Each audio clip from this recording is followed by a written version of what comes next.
வணக்கம் மக்களே. சிஎஸ்கே தொடர்ந்து படுதோல்வியை சந்தித்து வருகிறது. இந்த நிலையில் அணி நிர்வாகம் ஒரு முக்கியமான முடிவை எடுத்திருக்காங்க.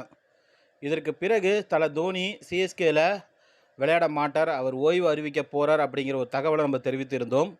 தற்போது மே 2ஆம் தேதி சென்னை சேப்பாக்கம் மைதானத்தில் மும்பை இந்தியன்ஸை எதிர்த்து களமிறங்க இருக்கும். இந்த போட்டியில் சென்னையில் லாஸ்ட்டாக நடந்த குஜராத்துக்கு எதிரான போட்டியில் நம்ம படுதோல்வியை சந்தித்தோம். மிக மோசமான ஆட்டத்தை பவர் பிளேயில் வெளிப்படுத்தினோம்.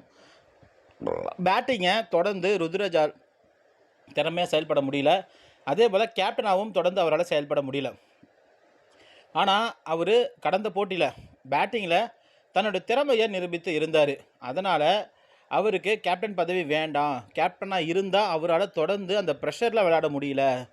ஆனால் கேப்டன் அப்படிங்கிற பொறுப்பு இல்லைன்னா ருத்ராஜால் சிறப்பாக விளையாட முடியும் அப்படிங்கிறத ஜிடிக்கு எதிரான போட்டியில் அவர் பேட்டிங்கில் தன்னோட திறமையை நிரூபித்து காட்டியதால் மும்பைக்கு எதிரான போட்டியில் ருத்ராஜுக்கு கேப்டன் பதவியை இருந்து தூக்கிட்டு அவருக்கு பதிலாக சஞ்சு சாம்சனை கேப்டனாக பதவி கொடுக்கலாம் அப்படின்னு அணி நிர்வாகம் முடிவெடுத்திருக்காங்களாம். தற்போது தோனி வேற இல்லை, ஒரு கீப்பராக ஒரு பேட்ஸ்மனாக அவர் கேப்டன் பதவியை திறமையாக செயல்படுத்த முடியும், அதுக்கு தோனி உதாரணம் அப்படிங்கிறதுனால சஞ்சு சாம்சனையே கேப்டனாக நியமிக்கலாம் அப்படின்னு சிஎஸ்கே அணி நிர்வாகம் தொடர்ந்து தீவிரமான யோசனையில் இருந்து வராங்களாம்.